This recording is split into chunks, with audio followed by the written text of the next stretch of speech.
이진숙은 임명 당일 불법적 이인 구조에서 공영방송 이사를 선임했습니다. 알고 계시죠? 예, 그리고 사실은 그렇게 하지 말라는 경고를 그거 분명히 불법이다. 예, 그리고 그럴 경우 탄핵할 수 있다고 경고했습니다. 예, 몇 차례 경고를 했음에도 임명 당일 미션을 수행한 것으로 저희는 보고 있습니다. 그리고 2000년에 통합방송법이 통과됐습니다. 그리고 방송위원회가 생깁니다. 그때도 관계 흩어져 있던 방송 관련 위원들이 다 사임합니다. 그리고 이사들도 다 사임하도록 법에 명시되어 있었습니다. 그러나 통합방송법에 대한 위원 시비는 거의 없었던 것으로 기억이 됩니다. 2008년 방통위 설치법이 만들어졌습니다. 그때도 정무직 공무원들, 소위 위원들은 전부 사임했습니다. 네, 그리고 당연히 일반 공무원들, 늘공들은 남았죠. 그 신분이 보장되어 있으니까요. 정무직은 임기가 있다고는 하지만 그것이 조직이 완전히 바뀌었는데도 임기가 보장된다는 의미는 아닌 것이 이 두 개의 사례에서 증명된다고 생각합니다. 그리고 문영배 소장께 제가 꼭 말씀드리고 싶었던 숨겨진 인센티가 있습니다. 그래서 제가 사실 참고인으로라도 출석하고 싶었는데 그때 좀 속도를 빠르게 진행하면서 그런 기회를 놓쳤는데요. 그 당시에 윤석열은 저만 임명 안 한 게 아니었습니다. 그 당시에 방송통신심의위원회에 최선영 위원 그리고 황열현 국회의장 추천 몫이었고요. 이분은 야당에서도 다 좋아하는 김진표 의장 추천이고 보수신문 출신이었습니다. 이 두 사람도 추천 안 했어요. 그래서 최선영 교수는 기다리다 그 기에 방심위가 임기가 끝나버렸습니다. 그래서 헌법소원하고 기다리고 있는 상태입니다. 지금까지도. 그러니까 제가 7개월 7일 동안 임명받지 못했다면 최민희 개인에 대한 비토다. 여러 소문이 있었어요. 김건희가 저를 비토한다 등등. 그게 아니라 최선영, 황열현, 방심위 위원들도 임명을 안 했습니다. 그리고 그때 한 행위가 뭐였냐면 대통령 추천 몫으로 이상인을 내려보내요.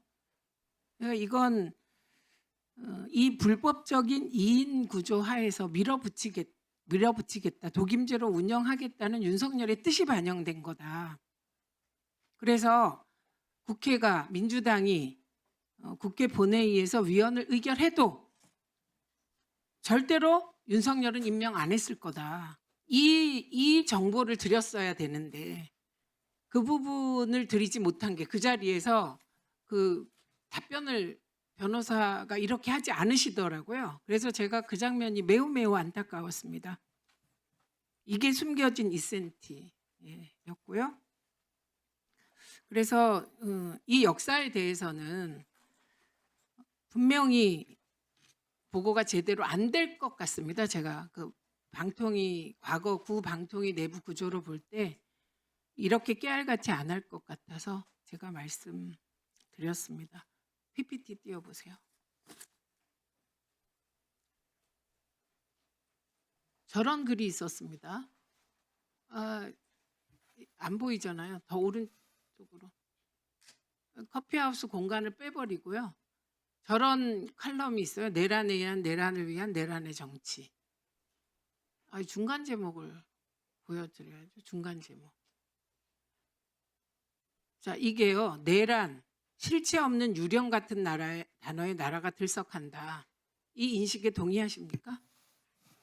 동의하지 않습니다. 네. 윤석열은 12월 3일 불법 계엄을 통해서 대한민국을 그러니까 뭐 국격을 실추시켰음은 물론이고 그리고 경제적으로도 매우 큰 타격을 입혀서 지금 이재명 정부가 회복하느라고 정말 쇠가 빠지게 뛰고 있습니다. 제가 왜 이 글을 올렸냐? 제가 최근에 박미통이 방송대상 시상식에 갔어요. 그런데 그 수상작이 시대정신과 거의 상관이 없는 작품들이 다 선정이 되었더라고요. 그리고 일부는 그 방송이 방영되는 과정에서 방송사 간 도덕적으로 지적받을 문제도 있는 작품들이 수상을 했더라고요. 그 후에 알게 됐습니다. 이게 그 심사위원장이 쓴 글이에요. 그래서 제가 문의했더니 이진숙이 구성한 심사위원회였다.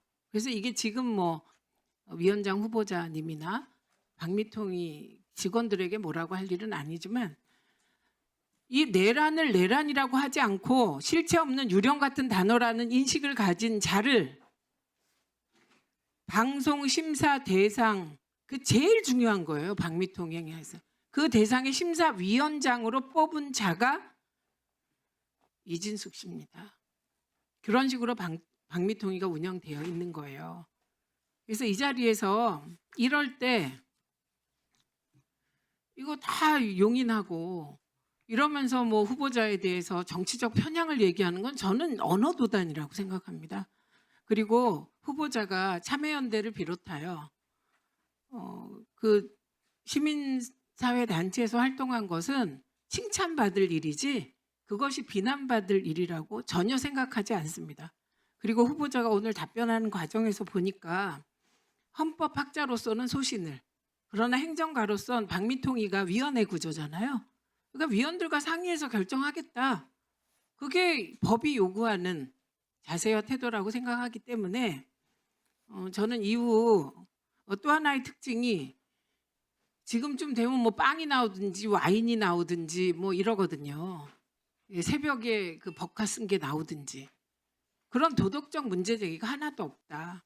이게 저에게 매우 인상적이었다는 점을 말씀드리며 잠시 정해야겠습니다. 아닙니다. 2시 10분에 잠시 정해했다가 2시 10분에 속개하겠습니다. 정해를 선포합니다.